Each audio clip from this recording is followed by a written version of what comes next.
کھنڈیروں کی آواز۔ سازش اور غداری کے مجرموں کا خون قاہرہ کی ریت نے ابھی اپنے اندر جذب نہیں کیا تھا کہ سلطان صلاح الدین ایوبی کا بھائی تقی الدین اس کے بلاوے پر 200 منتخب سواروں کے ساتھ قاہرہ پہنچ گیا۔ سازش کے مجرموں کی گردنیں کاٹی جا چکی تھیں اور یوں نظر آتا تھا جیسے قاہرہ کی ریت ان کے مرے ہوئے مسلمان کا خون اپنے اندر جذب کرنے سے گریز کر رہی ہے، جو صلیبیوں کے ساتھ مل کر سلطنت اسلامیہ کے پرچم کو سرنگوں کرنے کی کوشش میں مصروف تھے۔ سلطان ایوبی نے ان سب کی لاشیں دیکھی، ان کے کٹے ہوئے سر، ان کے بے جان جسموں کو سینوں پر رکھ دیے گئے تھے۔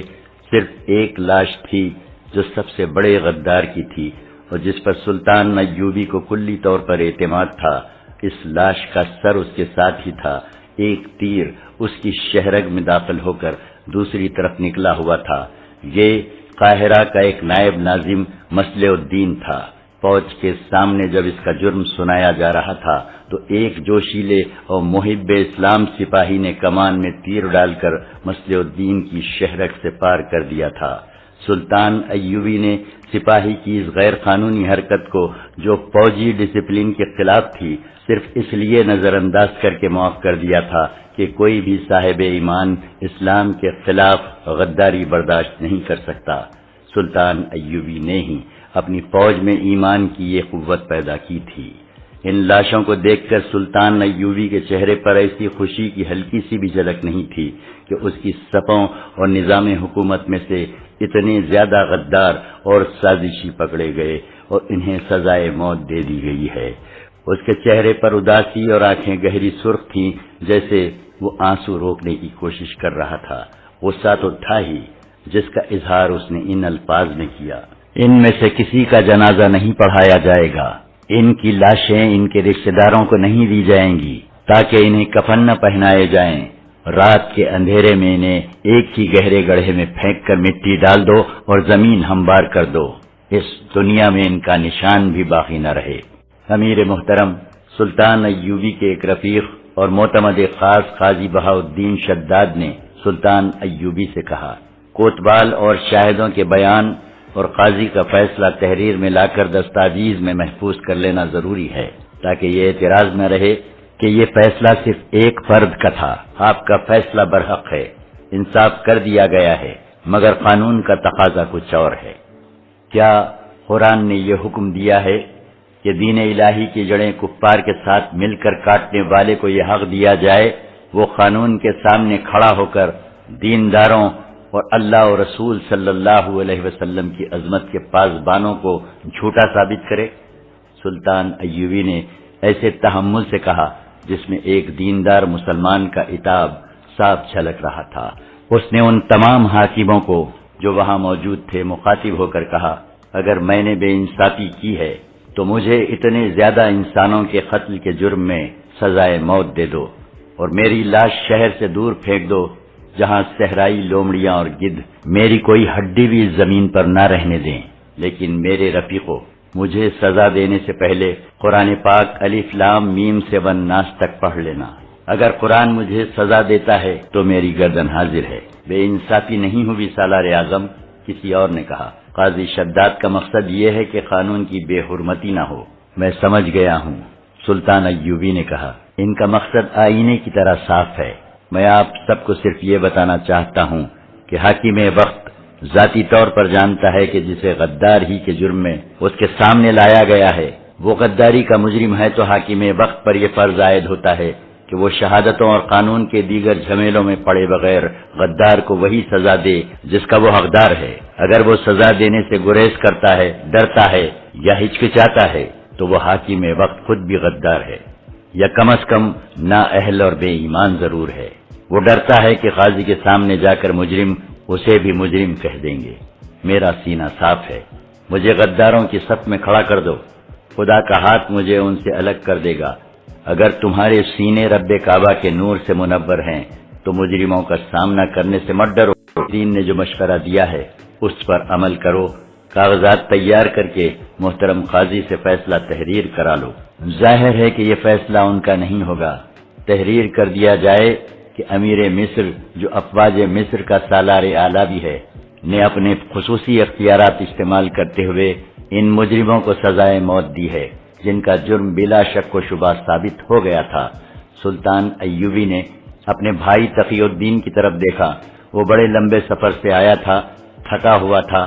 سلطان ایوبی نے اسے کہا، میں تمہارے چہرے پر تفکر اور تھکن دیکھ رہا ہوں، لیکن تم آرام نہیں کر سکو گے۔ تمہارا سفر ختم نہیں ہوا بلکہ اب شروع ہوا ہے۔ مجھے شوبک جلدی جانا ہے، تمہارے ساتھ کچھ ضروری باتیں کر کے جاؤں گا۔ جانے سے پہلے ایک حکم اور صادر فرمائیے، ناظم شہر نے کہا۔ جنہیں سزائے موت دی گئی ہے ان کی بیوی اور بچوں کا کیا بنے گا؟ ان کے لیے بھی میرے اسی حکم پر عمل کرو جو میں ان سے پہلے غداروں کے اہل و عیال کے متعلق دے چکا ہوں۔ سلطان ایوبی نے جواب دیا، بیواؤں کے متعلق یہ چھان بین کر لو کہ اپنے خاوندوں کی طرح ان میں سے کسی کا تعلق دشمن کے ساتھ نہ ہو۔ ہمارے ہاں زن پرستی نے بھی غدار پیدا کیے ہیں۔ آپ نے دیکھ لیا ہے کہ صلیبیوں نے ہمارے بھائیوں کو خوبصورت لڑکیاں دے کر ان کے عوض ان کا ایمان خریدا ہے۔ ان میں سے جو بیوائیں نیک اور مومن ہیں ان کی شادیاں ان کے منشا کے مطابق کر دو۔ کسی پر اپنا فیصلہ ٹھونسنے کی کوشش نہ کرنا۔ خیال رکھنا کہ کوئی عورت بے سہارا نہ رہے اور باعزت روٹی سے محروم نہ رہے اور اس میں محتاجی کا احساس نہ پیدا ہو۔ اور یہ بھی خیال رکھنا کہ ان کے کانوں میں کوئی یہ نہ پھونک دے کہ ان کے خاوندوں کو بے گناہ سزائے موت دی گئی ہے۔ انہیں ذہن نشین کرا دو کہ تم خوش قسمت ہو کہ ایسے گناہگار خاوندوں سے نجات مل گئی ہے، اور ان کے بچوں کو تعلیم و تربیت خصوصی انتظامات کے تحت کرو۔ تمام اخراجات بیت المال سے لے لو۔ غداروں کے بچے غدار نہیں ہوا کرتے بشرطے کہ ان کی تعلیم و تربیت صحیح ہو۔ یہ سب مسلمانوں کے بچے ہیں، ان کی تعلیم و تربیت ایسی ہو کہ ان میں محرومی کا احساس پیدا نہ ہو۔ کہیں ایسا نہ ہو کہ باپ کے گناہ کا کفارہ بچے کو ادا کرنا پڑے۔ سلطان ایوبی کو واپسی کی جلدی تھی۔ اسے فکر یہ تھی کہ اس کی غیر حاضری میں صلیبی کوئی جنگی کارروائی نہ کریں۔ نور الدین زنگی کی بھیجی ہوئی کمک تو وہاں کرک اور شوبک کے علاقے میں پہنچ چکی تھی۔ قاہرہ کی فوج بھی ادھر جا رہی تھی، لیکن ان دونوں فوجوں کو اس علاقے سے روشناس کرانا تھا۔ اس نے اپنے دفتر میں جا کر اپنے بھائی تقی الدین، علی بن سفیان، اس کے نائب حسن بن عبداللہ کوتوال، غیاث بلبین اور چند ایک نائبین اور حکام کو بلا لیا۔ وہ زیادہ تر ہدایات تقی الدین کو دینا چاہتا تھا۔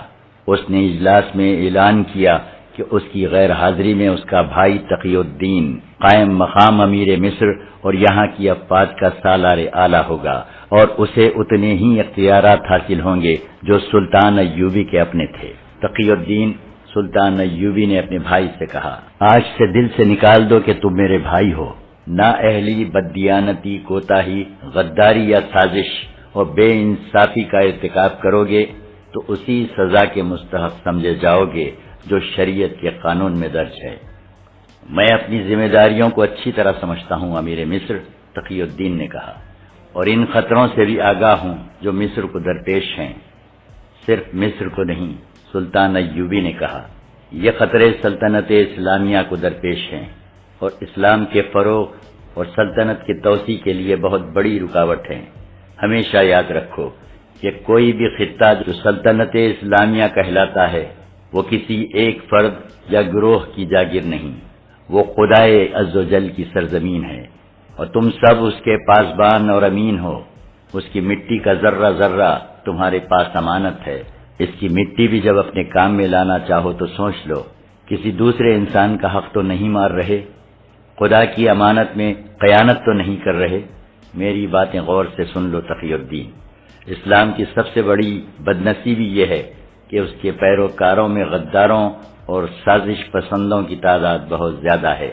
کسی قوم نے اتنے غدار پیدا نہیں کیے جتنے مسلمانوں نے کیے ہیں، یہاں تک کہ ہماری تاریخ جو جہاد اور اللہ کے نام پر جنگ و جدل کی قابل فخر تاریخ ہے، غداری کی بھی تاریخ بن گئی ہے، اور اپنی قوم کے خلاف سازش گری ہماری روایت بن گئی ہے۔ علی بن سفیان سے پوچھ تقی، ہمارے وہ جاسوس جو صلیبیوں کے علاقوں میں سرگرم رہتے ہیں بتاتے ہیں کہ صلیبی حکمران مذہبی پیشوا اور دانشوران اسلام کی اس کمزوری سے واقف ہیں کہ کہ مسلمان زن زر اور اقتدار کی لالچ میں اپنے مذہب، اپنے ملک اور اپنی قوم کا تختہ الٹ دینے سے بھی گریز نہیں کرتا۔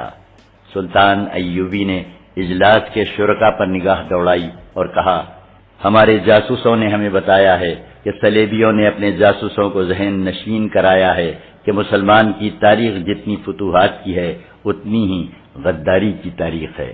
مسلمانوں نے اتنی فتوحات حاصل نہیں کی جتنے غدار پیدا کیے ہیں۔ رسول اکرم صلی اللہ علیہ وسلم کی وفات کے فوراً بعد مسلمان خلافت پر ایک دوسرے کے خلاف لڑنے کے لیے اٹھ کھڑے ہوئے۔ انہوں نے اقتدار کی خاطر ایک دوسرے کو قتل کیا۔ ایک خلیفہ یا امیر مقرر ہوا تو خلافت اور امارت کے دوسرے امیدواروں نے اس کے خلاف یہاں تک سازشیں کی کہ اسلام کے دشمنوں تک سے در پردہ مدد لی، اور جس کے ہاتھ میں خلافت اور امارت آ گئی اس نے ہر اس قائد کو قتل کرایا جس سے اقتدار کو خطرہ محسوس ہوا۔ قومی وقار ختم ہوتا گیا اور ذاتی اقتدار رہ گیا، پھر تحفظ اسی کا ہوتا رہا۔ سلطنت کی توسیع ختم ہوئی، پھر سلطنت کا دفاع ختم ہوا اور پھر سلطنت سکڑنے لگی۔ صلیبی ہماری اس تاریخی کمزوری سے آگاہ ہیں۔ ہم لوگ ذاتی اقتدار کے تحفظ اور استحکام کے لیے سلطنت کا بہت بڑا حصہ بھی قربان کرنے کو تیار ہو جاتے ہیں۔ یہی ہماری تاریخ بنتی جا رہی ہے۔ تقی الدین اور میرے رفیقوں، میں جب ماضی پر نگاہ ڈالتا ہوں اور جب اپنے موجودہ دور میں غداروں کی بھرمار اور سازشوں کے جال کو دیکھتا ہوں تو یہ خطرہ محسوس کرتا ہوں کہ ایک وقت آئے گا کہ مسلمان تاریخ کی تحریروں کے ساتھ بھی غداری کریں گے۔ وہ قوم کی آنکھوں میں دھول جھونک کر لکھیں گے کہ وہ بہادر ہیں اور انہوں نے دشمن کو ناکوں چنے چبوا دیے ہیں، مگر در پردہ دشمن کو دوست بنائے رکھیں گے، اپنی شکستوں پر پردے ڈالے رکھیں گے۔ سلطنت اسلامیہ سکڑتی چلی جائے گی اور ہمارے خود ساختہ خلیفے اس کا الزام کسی اور پر تھوپیں گے۔ مسلمانوں کی ایک نسل ایسی آئے گی جن کے پاس صرف نعرہ رہ جائے گا، اسلام زندہ باد۔ وہ نسل اپنی تاریخ سے آگاہ نہیں ہوگی۔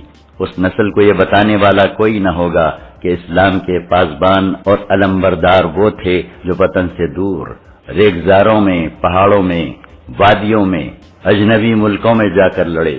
وہ دریا اور سمندر پھلانگ گئے، انہیں کڑکتی بجلیاں، آندھیاں اور اولوں کے طوفان بھی نہ روک سکے۔ وہ ان ملکوں میں لڑے جہاں کے پتھر بھی ان کے دشمن تھے۔ وہ بھوکے لڑے، پیاسے لڑے، ہتھیاروں اور گھوڑوں کے بغیر بھی لڑے۔ وہ زخمی ہوئے تو کسی نے ان کے زخموں پر مرہم نہ رکھا۔ وہ شہید ہوئے تو ان کے رفیقوں کو ان کے لیے قبریں کھودنے کی مہلت نہ ملی۔ وہ خون بہاتے گئے، اپنا بھی اور دشمن کا بھی، اور پیچھے ایوان خلافت میں شراب بہتی رہی، برہنہ لڑکیوں کے ناچ ہوتے رہے۔ یہودی اور صلیبی سونے سے اور اپنی بیٹیوں کے حسن سے ہمارے خلیفوں اور ہمارے امیروں کو اندھا کرتے گئے۔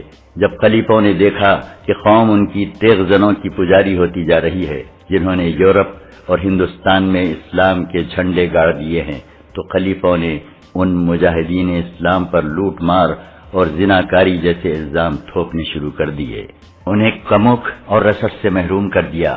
مجھے قاسم کا وہ کمسن اور خوبرو بیٹا یاد آتا ہے جس نے اس حال میں ہندوستان کے ایک طاقت پر حکمران کو شکست دی اور ہندوستان کے اتنے بڑے حصے پر قبضہ کر لیا تھا کہ اس نے کمک نہیں مانگی، رسد نہیں مانگی، مفتوحہ علاقوں کا ایسا انتظام کیا کہ ہندو اس کے غلام ہو گئے اور اس کی شفقت سے متاثر ہو کر مسلمان ہو گئے۔ جب یہ لڑکا یاد آتا ہے تو دل میں درد اٹھتا ہے۔ اس وقت کے خلیفہ نے اس کے ساتھ کیا سلوک کیا، اس پر زنا کا الزام عائد کیا اور مجرم کی حیثیت سے واپس بلایا۔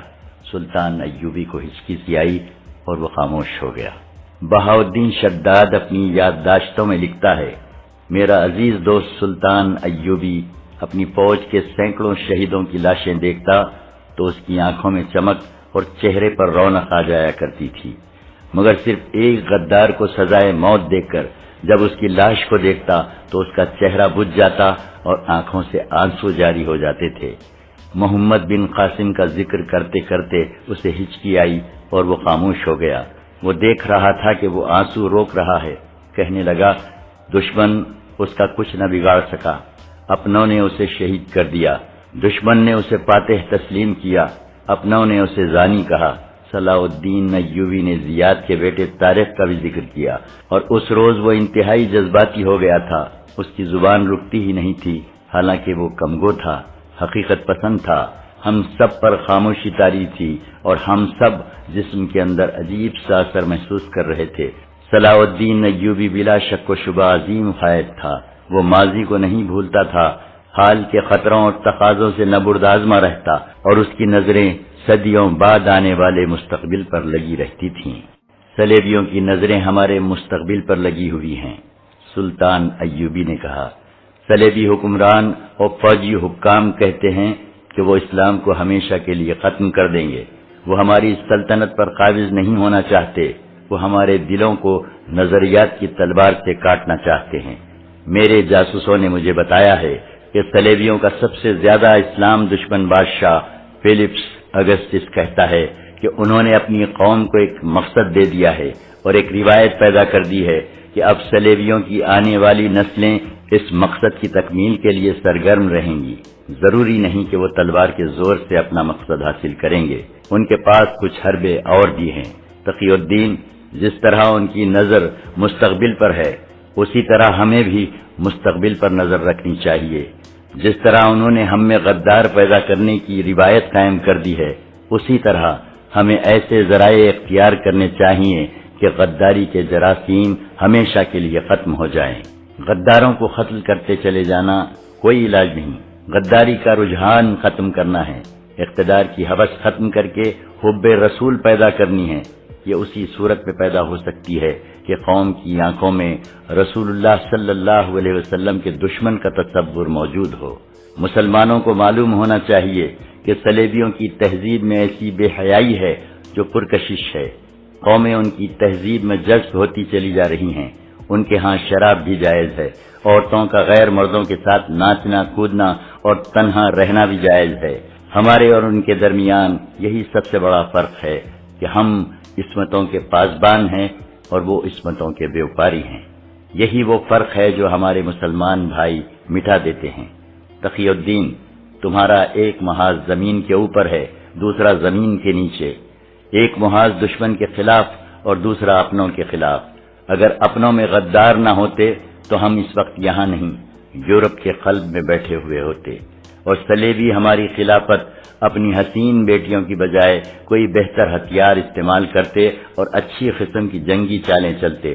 ایمان کی حرارت تیز ہوتی تو اس وقت تک صلیب ایندھن کی طرح جل چکی ہوتی۔ مجھے آپ کی بہت سی دشواریوں کا علم یہاں آ کر ہوا ہے، تقی الدین نے کہا۔ محترم نور الدین زنگی بھی پوری طرح آگاہ نہیں کہ مصر میں آپ غداروں کی ایک فوج کے گھیرے میں آئے ہوئے ہیں۔ آپ اس سے کمک مانگ لیتے، انہیں مدد کے لیے کہتے۔ تقی بھائی، سلطان ایوبی نے جواب دیا، مدد صرف اللہ سے مانگی جاتی ہے، وہ اپنوں سے مانگی جائے یا غیروں سے اپنا ایمان کمزور کر دیتی ہے۔ صلیبیوں کی فوج ذرہ بختر میں ہے، میرے سپاہی معمولی سے کپڑوں میں ملبوس ہیں، پھر بھی انہوں نے صلیبیوں کو شکست دی ہے۔ ایمان لوہے کی طرح مضبوط ہو تو ذرہ بختر کی ضرورت نہیں رہتی۔ ذرہ بختر اور خندقیں تحفظ کا احساس پیدا کرتی ہیں اور سپاہی کو اپنے اندر قید کر لیتی ہیں۔ یاد رکھو، میدان میں خندق سے باہر رہو، گھوم پھر کر لڑو، دشمن کے پیچھے نہ جاؤ، اسے اپنے پیچھے بلاؤ۔ مرکز کو قائم رکھو، پہلوؤں کو پھیلا دو اور دشمن کو دونوں بازوؤں میں جکڑ لو۔ محفوظہ وہاں رکھو جہاں سے وہ دشمن کے عقب میں جا سکے۔ چھاپا ماروں کے بغیر کبھی جنگ نہ لڑنا، چھاپا ماروں سے دشمن کی رسد تباہ کراؤ، وہ رسد جو پیچھے سے آئے وہ بھی جو دشمن اپنے ساتھ رکھے۔ چھاپا ماروں کو دشمن کے جانوروں کو مارنے یا ہراساں کرنے کے لیے استعمال کرو۔ آمنے سامنے کی ٹکر سے بچو، جنگ کو طول دو، دشمن کو پریشان کیے رکھو۔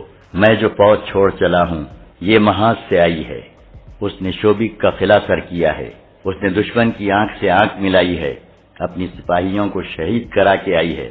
اس فوج میں جان پر کھیل جانے والے چھاپا مار دستے بھی ہیں، اسے صرف اشارے کی ضرورت ہے۔ میں نے اس فوج میں ایمان کی حرارت پیدا کر رکھی ہے، کہیں ایسا نہ ہو کہ تم اپنے آپ کو بادشاہ سمجھ کر اس فوج کا ایمان سرد کر دو۔ ہم پر جو حملہ ہو رہا ہے وہ ہمارے ایمان پر ہو رہا ہے۔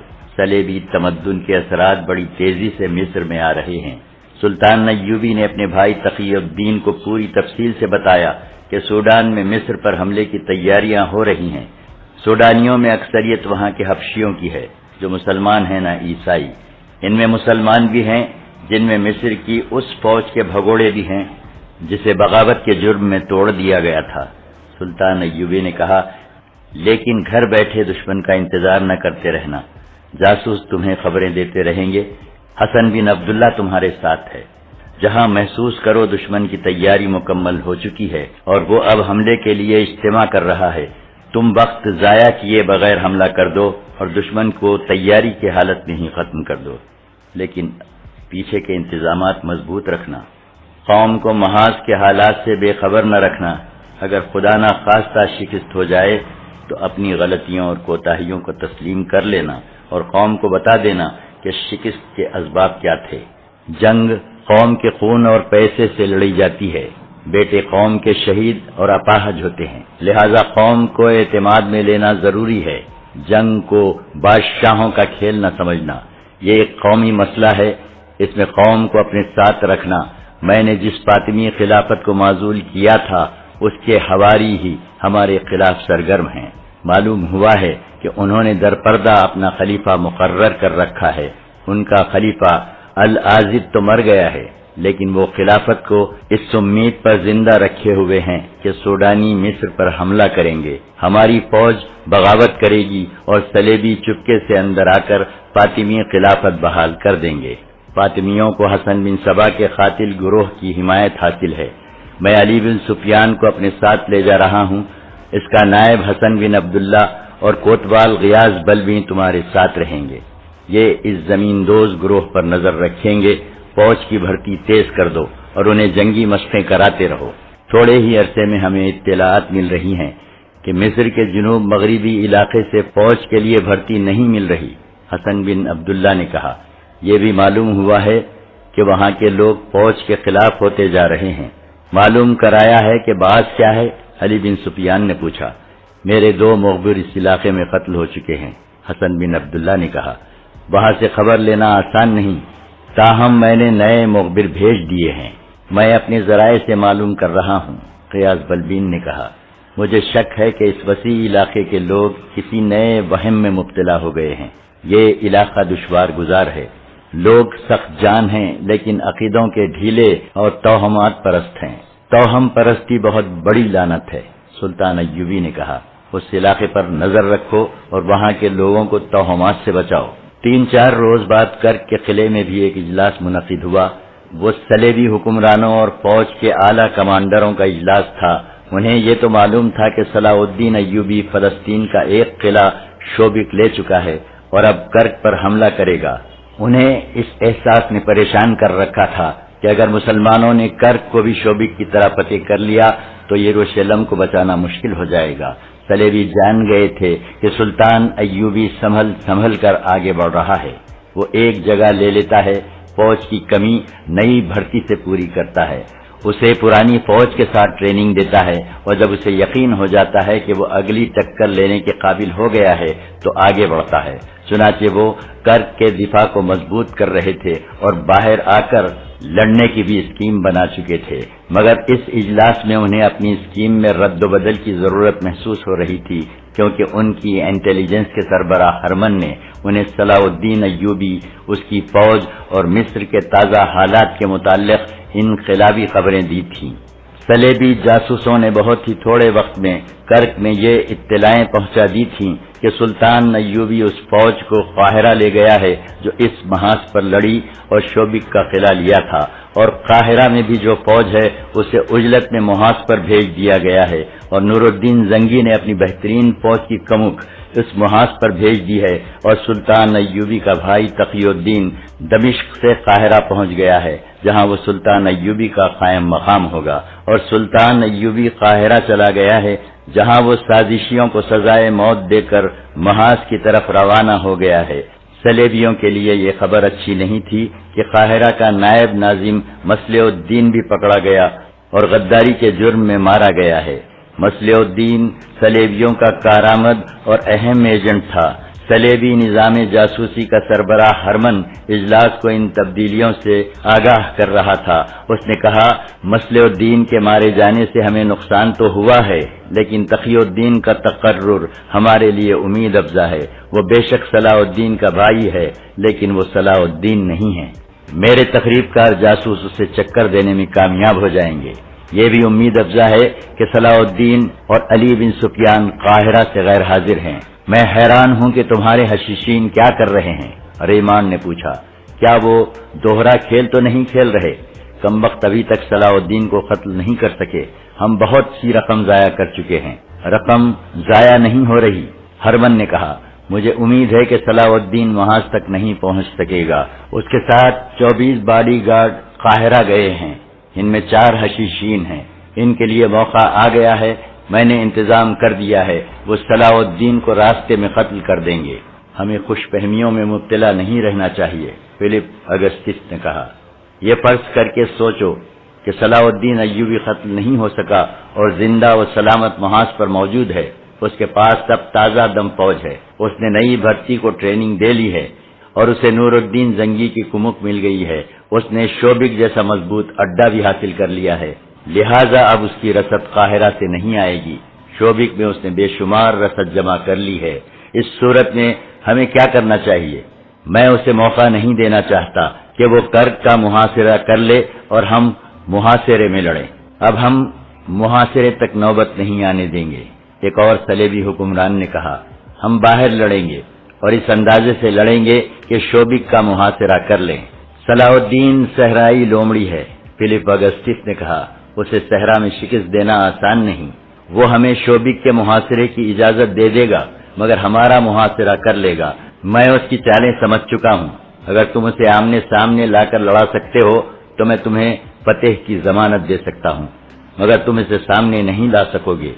بہت دیر کے بحث و مباحثے کے بعد یہ فیصلہ ہوا کہ نصف فوج کو قلعے سے باہر بھیج دیا جائے اور سلطان ایوبی کی فوج کے قریب قیمہ زن کر دیا جائے اور اس کی فوج کی نقل و حرکت پر گہری نظر رکھی جائے۔ اس اسکیم میں باہر لڑنے والی فوج کی تعداد کے متعلق فیصلہ کیا گیا کہ سلطان ایوبی کی فوج سے 3 گنا نہ ہو تو دگنی ضرور ہو۔ عقب سے حملے کے لیے الگ فوج مقرر کی گئی اور پلان میں یہ بھی شامل کیا گیا کہ مسلمان فوج کی کمک اور رسد شوبک سے آئے گی، لہذا شوبک اور مسلمان کے درمیانی فاصلے کو چھاپہ ماروں کی زد میں رکھنے کا انتظام کیا جائے۔ فوجی کمانڈروں نے کہا کہ سامنے سے اتنی زیادہ قوت سے حملہ کیا جائے کہ صلاح الدین ایوبی جم کر لڑنے پر مجبور ہو جائے۔ صلیبیوں کو دراصل اپنی بدتر فوج پر بھروسہ تھا، ان کی بیشتر فوج ذرہ پوش تھی، سروں پر آہنی خود تھے، پیشانیوں سے ناک اور منہ تک چہرے آہنی خودوں کے مضبوط نقابوں میں ڈھکے ہوئے تھے۔ انہوں نے اونٹوں کو بھی ذرہ پوش کر لیا تھا، اونٹوں کے سروں پر آہنی غلاف چڑھا دیے گئے تھے اور پہلوؤں کے ساتھ لوہے کی پتریاں لٹکتی تھیں جو تیروں کو روک لیتی تھیں۔ انہوں نے کوشش کی تھی کہ بہتر قسم کے گھوڑے حاصل کر سکیں۔ یورپی ممالک سے لائے ہوئے گھوڑے صحرا میں جلدی تھک جاتے اور پیاس سے بے حال ہو جاتے تھے۔ صلیبیوں نے عربی علاقوں سے گھوڑے خریدے تھے، مگر ان کی تعداد اتنی زیادہ نہیں تھی۔ انہوں نے مسلمانوں کے قافلوں سے گھوڑے چھیننے شروع کر دیے۔ سلطان ایوبی کے گھوڑے بہتر تھے، عربی نسل کے یہ صحرائی گھوڑے پیاس سے بے نیاز میلوں بھاگ سکتے تھے۔ ان جنگی تیاریوں اور اہتمام کے علاوہ صلیبیوں نے نظریاتی جنگ کا محاذ جو کھولا تھا، اس کے متعلق ان کی انٹیلیجنس کے ڈائریکٹر ہرمن نے رپورٹ پیش کی کہ صلاح الدین ایوبی کو مصر کے جنوب مغرب کے سرحدی علاقے سے بھرتی نہیں ملے گی۔ یہ وہی علاقہ تھا جس کے متعلق سلطان ایوبی کی انٹیلیجنس کے نائب سربراہ حسن بن عبداللہ نے رپورٹ دی تھی کہ وہاں کے لوگ اب فوج میں بھرتی نہیں ہوتے، بلکہ بعض لوگ فوج کے خلاف بھی ہو گئے ہیں۔ یہ جفاکش اور جنگجو قبائل کا علاقہ تھا جس نے سلطان ایوبی کو نہایت اچھے سپاہی دیے تھے، مگر اب ہرمن کی رپورٹ سے ظاہر ہوتا تھا کہ صلیبی تقریب کار اس علاقے میں پہنچ گئے ہیں۔ وہاں نوبت یہاں تک پہنچی ہوئی تھی کہ حسن بن عبداللہ نے یہ معلوم کرنے کے لیے کہ اس علاقے کے لوگ فوج کے خلاف کیوں ہو گئے ہیں اور مخبر بھیجے تھے، دونوں قتل ہو گئے تھے، ان کی لاشیں نہیں ملی تھیں۔ پر اسرار کی ایک اطلاع ملی تھی کہ ہمیشہ کے لیے غائب کر دیے گئے ہیں۔ وہ علاقہ جو بہت وسیع و عریض تھا، جاسوسوں اور مخبروں کے لیے بہت ہی مضبوط قلعہ بن گیا تھا، وہاں سے کوئی معلومات حاصل ہوتی ہی نہیں تھی۔ اتنا ہی پتہ چلا تھا کہ وہاں کے لوگ ہیں تو مسلمان، لیکن توہم پرست اور عقیدے کے بہت ڈھیلے ہیں۔ ہرمن نے تفصیلات بتائے بغیر کہا کہ اس کا تجربہ کامیاب رہا ہے۔ وہ اب مصر کے تمام تر سرحدی علاقے میں اس طریقہ کار کو پھیلائے گا، پھر ان اثرات کو مصر کے اندر لے جانے کی کوشش کرے گا۔ اس نے امید ظاہر کی کہ وہ مصر کے قصبوں اور شہروں کو بھی اپنے اثر میں لے لے گا۔ اس نے کہا کہ میں مسلمانوں کی ایک ایسی قامی کو ان کے خلاف استعمال کر رہا ہوں جسے وہ اپنی خوبی سمجھتے ہیں۔ مسلمان درویشوں، فقیروں، وظیفے اور چلے کرنے والوں، عاملوں اور مولویوں اور کٹیا میں بیٹھ کر اللہ اللہ کرتے رہنے والے مجذوب قسم کے لوگوں کے فوراً مرید بن جاتے ہیں۔ درویشوں وغیرہ کا یہ گروہ اسلامی فوج کے ان سالاروں کے خلاف ہے جنہوں نے ہمارے خلاف جنگیں لڑ کر شہرت حاصل کی ہے۔ یہ درویش اپنے متعلق لوگوں کو یقین دلاتے ہیں کہ خدا ان کے ہاتھ میں ہے اور وہ خدا کے خاص بندوں میں سے ہیں۔ وہ صرف نام پیدا کرنا چاہتے ہیں، ان میں میدان جنگ میں جانے کی ہمت اور جرت نہیں، لہذا وہ گھر بیٹھے وہی شہرت حاصل کرنا چاہتے ہیں جو سالاروں نے جہاد میں حاصل کی ہے۔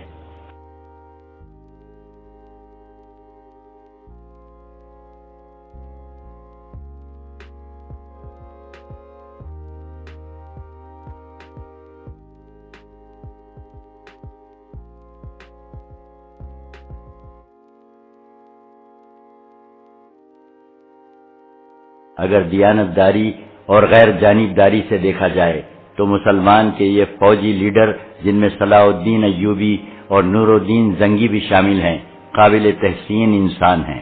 ان میں سے جنہوں نے یورپ تک اسلام پھیلا دیا اور اسپین کو اپنی سلطنت میں شامل کر لیا تھا، بجا طور پر حق رکھتے ہیں کہ قوم اپنی عبادت میں بھی ان کا نام لے، مگر ان کے خلیفوں نے اپنا نام عبادت میں شامل کر کے فوجی لیڈروں کی اہمیت گھٹا دی۔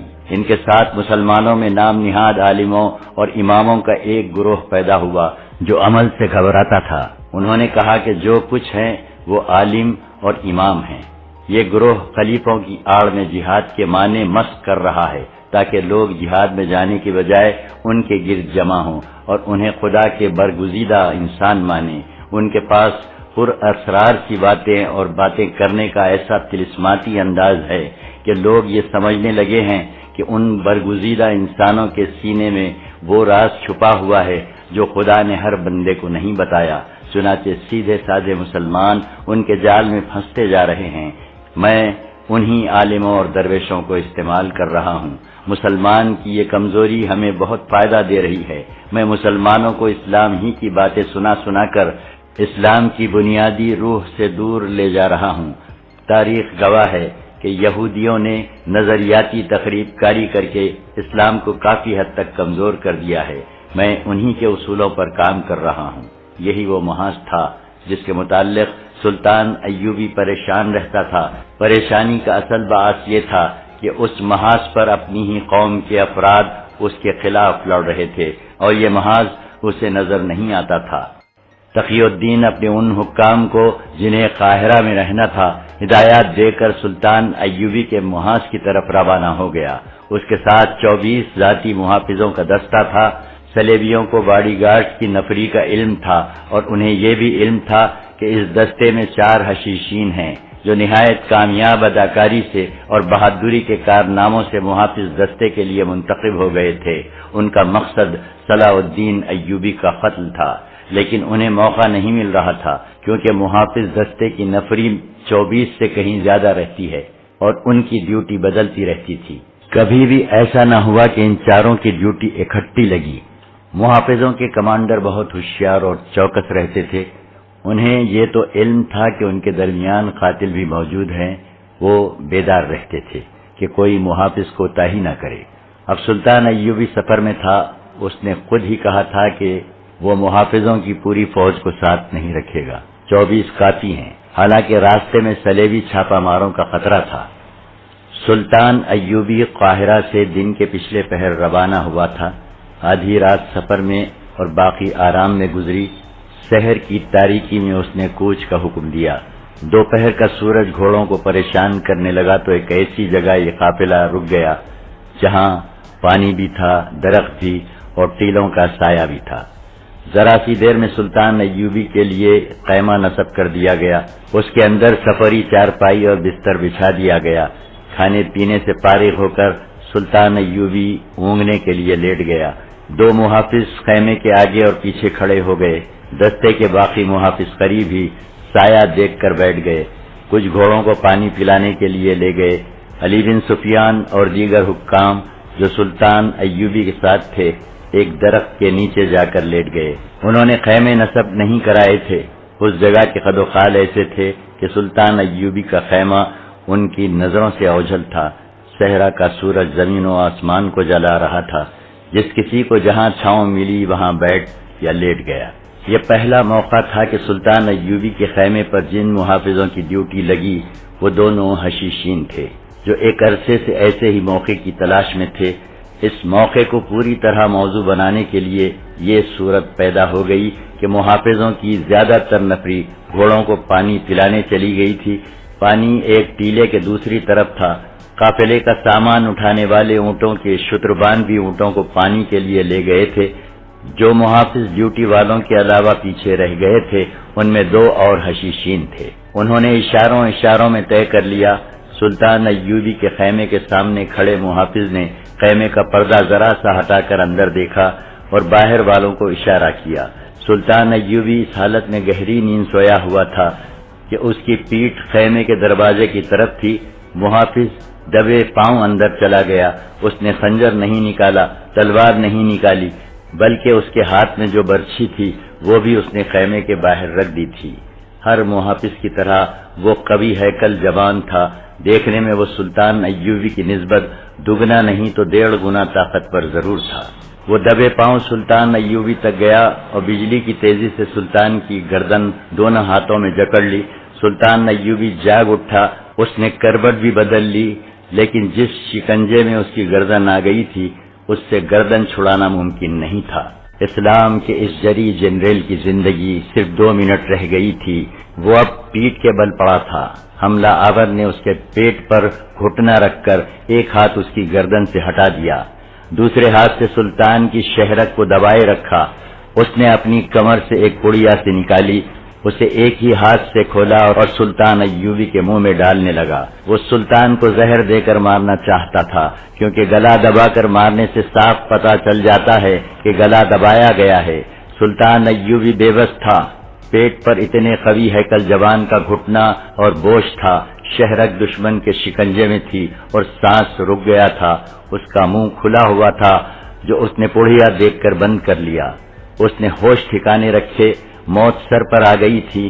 سلطان ایوبی نے اپنے کمربند سے تلوار نما خنجر نکالا جو وہ زیور کی طرح اپنے ساتھ رکھتا تھا۔ حملہ آور اس کے منہ میں زہر ڈالنے کی کوشش میں مگن تھا، دیکھ نہ سکا کہ سلطان نے خنجر نکال لیا ہے۔ سلطان ایوبی نے خنجر اس کے پہلو میں اتار دیا، کھینچا اور ایک بار پھر خنجر حملہ آور کے پہلو میں اتر گیا۔ حملہ آور سانڈ جیسا آدمی تھا، اتنی جلدی مر نہیں سکتا تھا۔ سلطان ایوبی سپاہی تھا، وہ خنجر کے وار اور ہدف سے آگاہ تھا۔ اس نے خنجر حملہ آور کے پہلو سے نکالا نہیں، وہیں خنجر کو گھمایا اور نیچے کو جھٹکا دیا۔ حملہ آور کی انتڑیاں اور پیٹ کا اندرونی حصہ باہر آ گیا۔ حملہ آور کے ہاتھ سے سلطان ایوبی کی گردن چھوٹ گئی، دوسرے ہاتھ سے زہر کی پڑیا گر پڑی۔ سلطان ایوبی نے جسم کو جھٹکا دیا، حملہ آور کو دھکا دیا تو حملہ آور چارپائی سے نیچے جا پڑا۔ وہ اب اٹھنے کے قابل نہیں تھا۔ یہ معرکہ بمشکل آدھے منٹ میں ختم ہو گیا، مگر خیمے سے باہر دوسرا محافظ کھڑا تھا۔ اس نے اندر دھمک سی سنی تو پردہ اٹھا کر جھانکا، وہاں کچھ اور ہی نقشہ دیکھا۔ وہ تلوار سونت کر آیا اور سلطان ایوبی پر وار کیا، مگر سلطان خیمے کے درمیانی بانس کے پیچھے ہو گیا۔ تلوار بانس پر لگی۔ سلطان تو جیسے پیدائشی تیغزن تھا، ادھر تلوار بانس میں لگی، ادھر سلطان ایوبی نے جھپٹا مارنے کے انداز سے حملہ آور پر خنجر کا وار کیا۔ حملہ آور بھی لڑاکا تھا، اسی لیے تو وہ محافظ دستے کے لیے چنا گیا تھا۔ وہ وار بچا گیا۔ اس کے ساتھ ہی سلطان ایوبی نے محافظ دستے کے کمانڈر کو آواز دی، حملہ آور نے دوسرا وار کیا تو سلطان ایوبی آگے سے ہٹ گیا، مگر ایسا ہٹا کہ حملہ آور کے پہلو میں چلا گیا۔ اب کہ حملہ آور سلطان کے خنجر کا وار نہ بچا سکا۔ سلطان ایوبی کی پکار پر دو محافظ خیمے میں آئے، دونوں نے سلطان ایوبی پر حملہ کر دیا۔ اتنے میں سلطان ایوبی دوسرے محافظ کو بھی زخمی کر چکا تھا، مگر وہ ابھی تک لڑ رہا تھا۔ اس کے دو اور ساتھی آ گئے۔ سلطان ایوبی نے حوصلہ قائم اور دماغ حاضر رکھا۔ اللہ نے مدد کی کہ دستے کا کمانڈر آ گیا۔ اس نے دوسرے محافظوں کو آوازیں دیں اور سلطان ایوبی کے کہنے پر دو حملہ آوروں سے الجھ گیا۔ اتنے میں 4-5 محافظ آ گئے۔ ادھر سے علی بن سفیان اور دوسرے حکام بھی شور سن کر آ گئے۔ خیمے میں دیکھا تو ان کے رنگ اڑ گئے۔ 4 محافظ لہو لہان ہو کے پڑے ہوئے تھے، وہ مر چکے تھے۔ تیسرا مر رہا تھا، وہ ہوش میں نہیں تھا۔ اس کا پیٹ اوپر سے نیچے تک پھٹا ہوا اور سینے پر 2 گہرے زخم تھے۔ چوتھے کے پیٹ میں 1 زخم تھا اور دوسرا زخم ران پر۔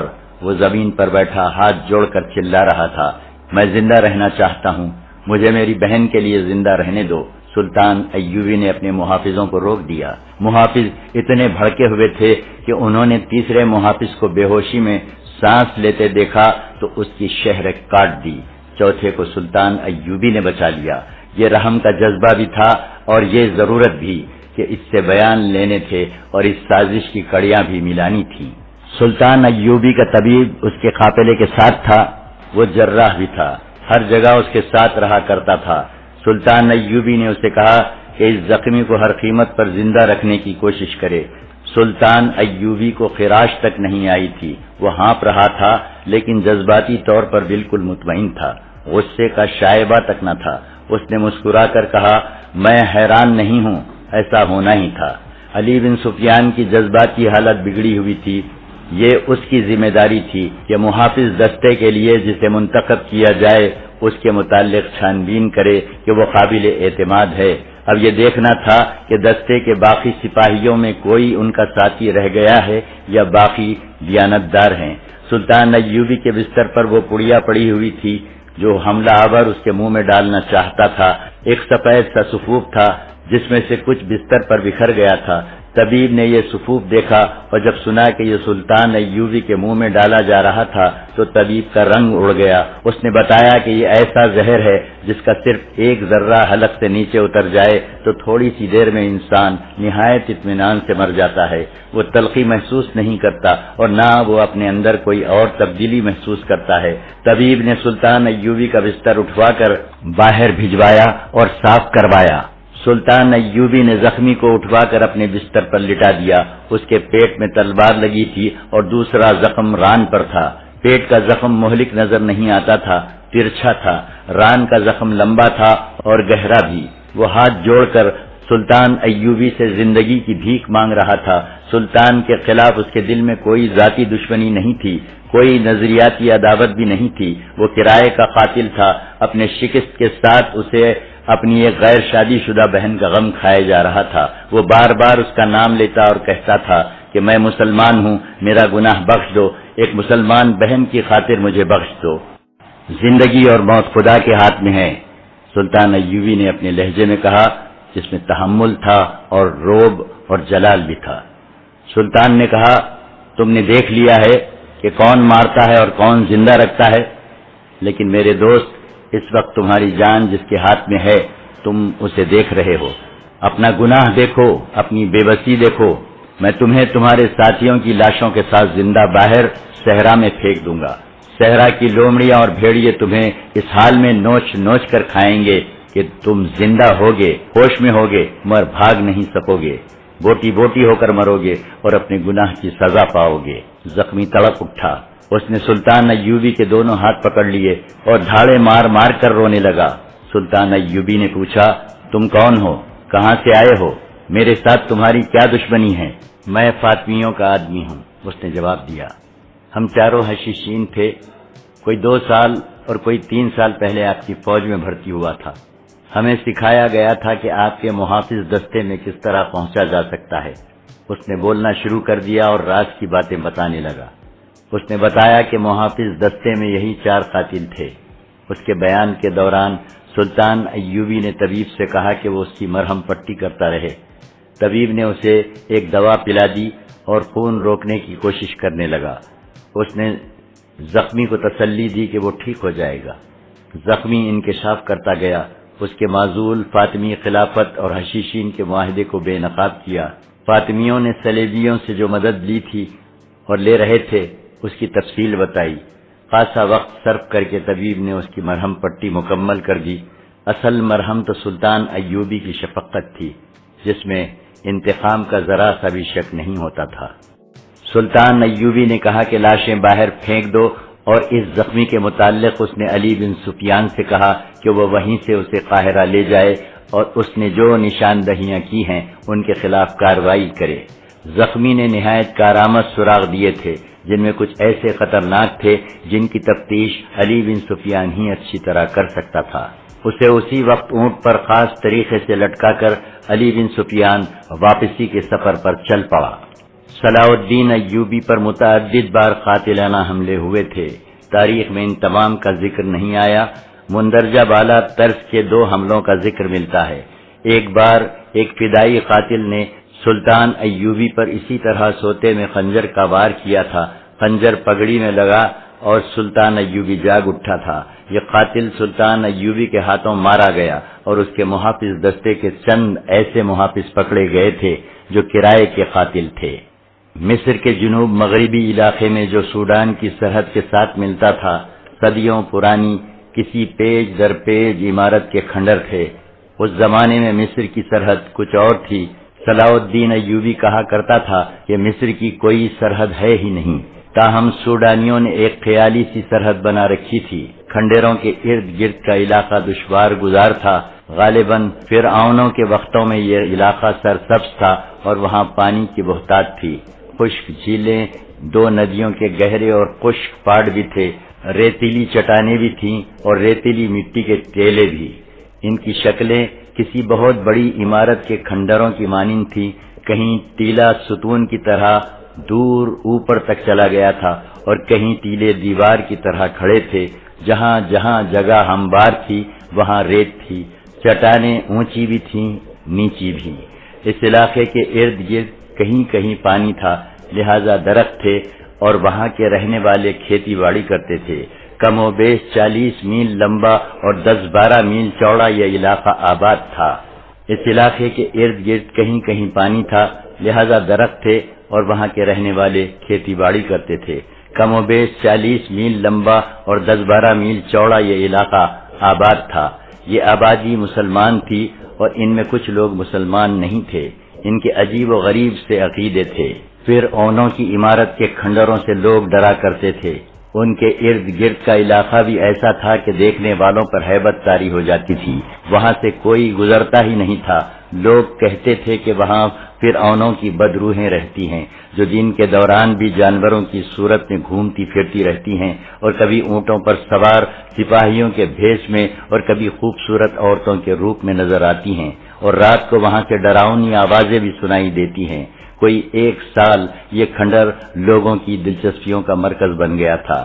اس سے پہلے سلطان ایوبی کی فوج کے لیے بھرتی کی مہم شروع ہوئی تھی تو بھرتی کرنے والے اس علاقے کے ارد گرد بھی گھومتے پھر رہے تھے۔ وہاں کے باشندوں نے انہیں خبردار کیا تھا کہ وہ ٹیلوں کے اندر نہ جائیں۔ انہیں پراسرار آوازیں، ڈراؤنی چیزوں اور بدروحوں کی کہانیاں سنائی گئی تھیں۔ اس علاقے سے فوج کو بہت بھرتی ملی تھی، مگر اس کے بعد بھرتی کرنے والے گئے تو لوگوں کا رجحان بدلا ہوا تھا۔ سرحد پر گشت کرنے والے دستوں نے رپورٹ دی تھی کہ گشتی سنتری بھی اس علاقے کے اندر نہیں جایا کرتے تھے اور انہوں نے کبھی کسی انسان کو ادھر جاتے نہیں دیکھا تھا، مگر اب وہ لوگوں کو اندر جاتا دیکھتے ہیں اور وہاں سے آنے والے ڈرے ہوئے نہیں ہوتے بلکہ مطمئن سے نظر آتے ہیں۔ اس کے بعد یہ اطلاع ملی ہر جمعرات کے روز رات تک اندر میلہ سا لگتا ہے، اور اس کے بعد اس قسم کا واقعہ ہوا کہ سرحدی ریاستوں کے 4-5 سپاہی لاپتہ ہو گئے۔ ان کے متعلق یہ رپورٹ دی گئی تھی کہ بھگوڑے ہو گئے ہیں۔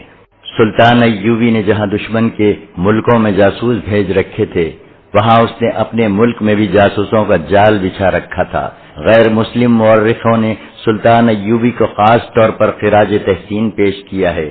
کہ اس نے آج کی انٹیلیجنس نظام اور کمانڈو طریقہ جنگ کو خصوصی اہمیت دے کر ٹریننگ کے نئے طریقے دریافت کیے اور یہ ثابت کر دیا تھا کہ صرف 10 افراد سے 1000 نفری کی فوج کا کام لیا جا سکتا ہے۔ یہ الگ بات ہے کہ مسلمان ہونے کی وجہ سے یورپی مورخوں نے سلطان ایوبی کے اس فن کو تاریخ میں اتنی جگہ نہیں دی جتنی دینی چاہیے تھی، لیکن اس دور کے واقعہ نگاروں نے جو تحریریں قلم بند کی ہیں ان سے پتہ چلتا ہے کہ اسلام کا یہ عظیم پاسبان انٹیلیجنس، گوریلا اور کمانڈو آپریشن کا کس قدر ماہر تھا۔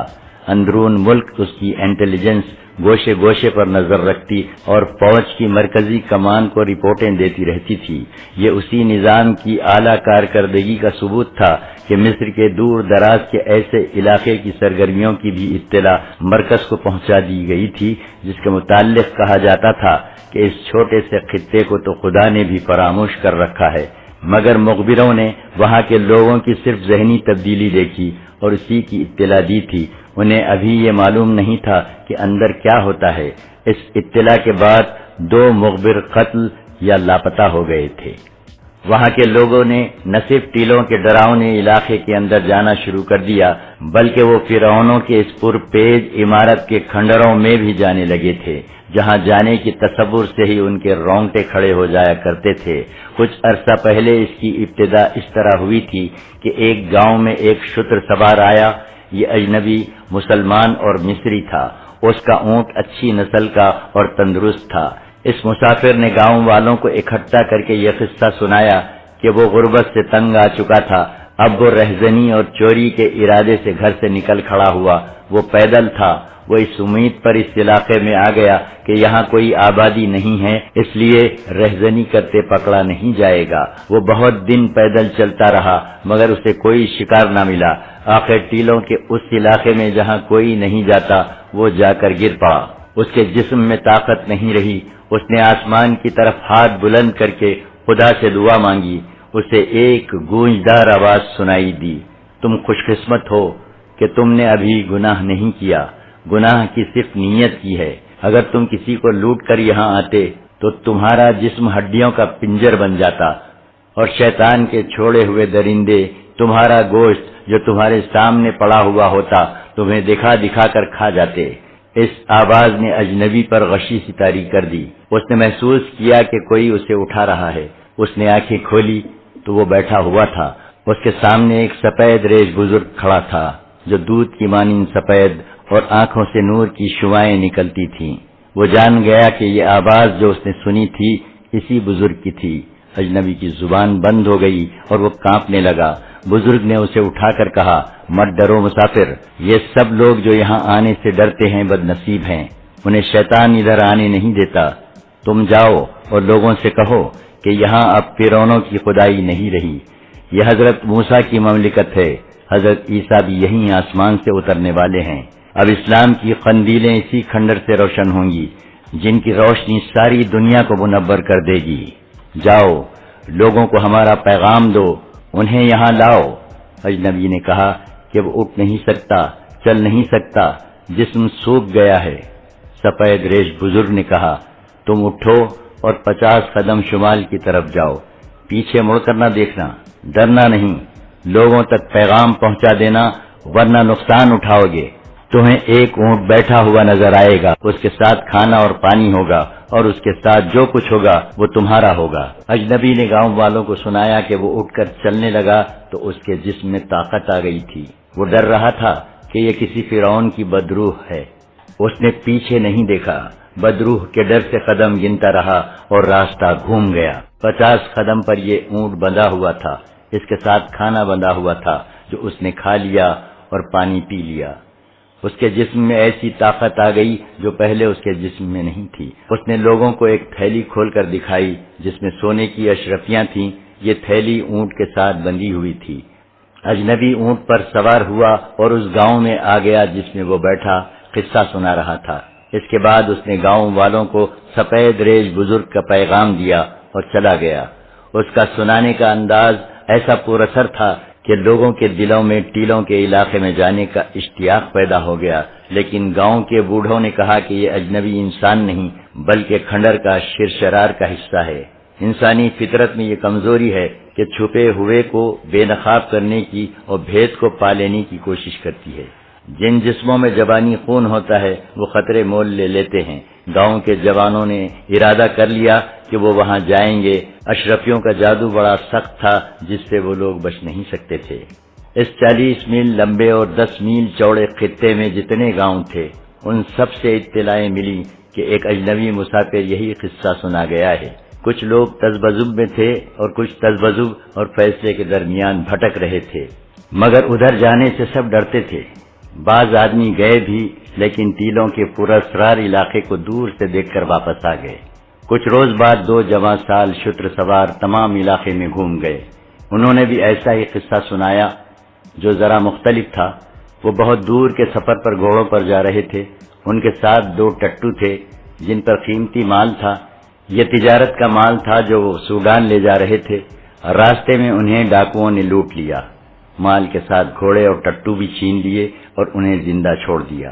یہ دونوں ٹیلوں کے علاقے میں آ کر تھکن، بھوک، پیاس اور غم سے گر پڑے۔ انہیں بھی سفید ریش بزرگ نظر آیا۔ اس نے انہیں وہی پیغام دیا اور کہا، تمہیں شیطان کے درندوں نے لوٹا ہے۔ اللہ کے نیک بندے ہو، جاؤ، تمہیں 50 قدم پر 2 اونٹ کھڑے ملیں گے اور ان کے ساتھ جو کچھ بندھا ہوگا وہ تمہارا ہوگا، لیکن مال و زر دیکھ کر آپس میں لڑنا پڑنا، ورنہ ہمیشہ کے لیے اندھے ہو جاؤ گے۔ انہیں بھی اس بزرگ نے کہا کہ گاؤں گاؤں جا کر لوگوں کو پیغام دیں کہ ان کھنڈروں سے ڈرے نہیں۔ اس کے بعد ایسی ہی بہت سی روایتیں سنی اور سنائی جانے لگیں۔ ان میں ڈر و خوف کا کوئی تاثر نہیں تھا، بلکہ ایسی کشش تھی کہ لوگوں نے ٹیلوں کے ارد گرد پھرنا شروع کر دیا۔ انہوں نے بعض لوگوں کو اندرونی علاقے سے باہر جاتے اور آتے بھی دیکھا۔ انہوں نے بتایا کہ اندر ایک درویش بزرگ ہے جو غیب کا حال بتاتا اور آسمانوں کی خبر دیتا ہے۔ یہ بھی کہا گیا کہ وہ امام مہدی ہے۔ کسی نے کہا کہ حضرت موسیٰ ہیں اور کوئی حضرت عیسیٰ کہتا تھا۔ ایک بات وثوق سے کہی جاتی تھی کہ وہ جو کوئی بھی ہے خدا کا بھیجا ہوا ہے، اور وہ گناہ گاروں سے نہ ملتا ہے، نہ انہیں نظر آتا ہے۔ اس کے پاس جانے کے لیے نیت صاف ہونی چاہیے۔ یہ بھی کہا گیا کہ وہ مردوں کو بھی زندہ کرتا ہے۔ یہ طلسماتی اور پراسرار روایتیں اور حکایتیں لوگوں کو اندرونی علاقے میں لے جانے لگیں۔ آگے جا کر انہوں نے پہلی بار وہ کھنڈر دیکھے۔ یہ کمروں، گردشوں، غاروں جیسے راستوں کی بھول بھلیاں تھیں۔ ایک کمرہ بہت ہی وسیع اور اس کی چھت اونچی تھی، جالے لٹک رہے تھے اور ماحول پر ہیبت طاری تھی، لیکن وہاں خوشبو پھیلی ہوئی تھی۔ کہیں سیڑھیاں فرش سے نیچے جاتی اور تہخانوں میں ختم ہوتی تھیں۔ یہ عمارت ان فرعونوں کی تھی جو اپنے آپ کو خدا کہتے تھے۔ وہ کسی کسی کو نظر آتے تھے۔ لوگوں کو اس عمارت میں اکٹھا کر لیا کرتے اور لوگوں کو ان کی صرف آواز سنائی دیتی تھی۔ یہ آواز ایسی سرنگوں میں سے گزر کر آتی تھی جن کے دہانے بڑے کمرے میں تھے مگر نظر نہیں آتے تھے۔ بولنے والا سرنگ کے دوسرے سرے پر ہوتا تھا، جس کے متعلق کوئی جان نہیں سکتا تھا کہ کہاں ہے۔ وہ اسے خدا کی آواز سمجھتے تھے جو آدمی کو نظر نہیں آتا۔ ان بڑے کمروں میں روشنیوں کا ایسا انتظام ہوا کرتا تھا کہ مشعلیں نظر نہیں آتی تھیں۔ کمرے روشن رہتے تھے۔ آئینے کی طرح چمکتی دھات کی چادریں استعمال کی جاتی تھیں جن سے چھپی ہوئی مشعلوں کی روشنی منعکس ہوتی تھی۔ وہ تو صدیوں پرانی بات تھی۔ اب صلاح الدین ایوبی کے دور میں اس عمارت میں پھر وہی آوازیں گونجنے لگیں جنہیں لوگ خدا کی آوازیں سمجھا کرتے تھے۔ ذرا سے وقت میں لوگوں کے دلوں سے کھنڈروں کی ہیبت نکل گئی۔ وہ جب بڑے کمرے میں جاتے تو اس سے پہلے انہیں اندھیری اور فراق سرنگوں میں سے گزرنا پڑتا تھا۔ آگے بہت ہی فراق اور اونچی چھت والا کمرہ آ جاتا جس میں روشنی ہوتی مگر کوئی مشعل نظر نہیں آتی تھی۔ وہاں گونج کی طرح آواز آتی، ہم نے تمہیں اندھیروں میں سے نکال کر روشنی دکھائی ہے۔ یہ کوہ طور کی روشنی ہے، اس نور کو دلوں میں داخل کر لو۔ پھر اونوں کی بدروحیں بھی مر گئی ہیں، اب یہاں موسیٰ کا نور ہے اور اس نور کو عیسیٰ اور زیادہ منور کرے گا۔ خدا کو یاد کرو، کلمہ پڑھو۔ اور لوگ حیرت سے منہ کھولے اور آنکھیں پھاڑے ایک دوسرے کو دیکھتے اور کلمہ طیبہ گنگنانا شروع کر دیتے تھے۔ اگر اس آواز میں خدا، حضرت موسیٰ، حضرت عیسیٰ اور کلمہ طیبہ کا ذکر نہ ہوتا تو لوگ شاید اس کا یہ اثر قبول نہ کرتے جو وہ کر رہے تھے۔ وہ سب مسلمان تھے، اپنے مذہب کے نام پر وہ اس اثر کو قبول کر رہے تھے، اور جب انہیں یہ آواز سنائی دی رسول خدا کو خدا نے غار ہرا کے اندھیرے میں رسالت عطا کی تھی، تمہیں بھی ان غاروں کے اندھیرے میں خدا کا نور نظر آئے گا۔ تو لوگوں نے سر جھکا لیے اور اس آواز کو جس کی گونج میں طلسماتی اثر تھا اپنے دل پر نقش کر لیا، لیکن لوگ اس ہستی تک پہنچنا چاہتے تھے جس کی یہ آواز تھی اور جو مسافروں کو اونٹ، کھانا، پانی، اشرفیاں دیتی اور مردوں کو زندہ کرتی تھی۔ لوگوں کی بےتابیاں بڑھتی جا رہی تھی، وہ اپنے گھروں کو جاتے تو انہیں عورتیں بتاتی کہ ایک اجنبی آیا تھا جو کھنڈر والے درویش کی کرامات سنا گیا ہے، وہ کہتا تھا کہ اس نے درویش کی زیارت کی ہے۔ ایک روز ان دیہات میں جو سب سے بڑا گاؤں تھا، وہاں کے مسجد کے پیشبام سے لوگوں نے استفسار کیا۔ اس نے کہا وہ مقدس انسان ہے، صرف نیک لوگوں سے ملتا ہے۔ نیک وہ ہوتا ہے جو خون خرابی نہ کرے، صلح اور امن کی زندگی بسر کرے۔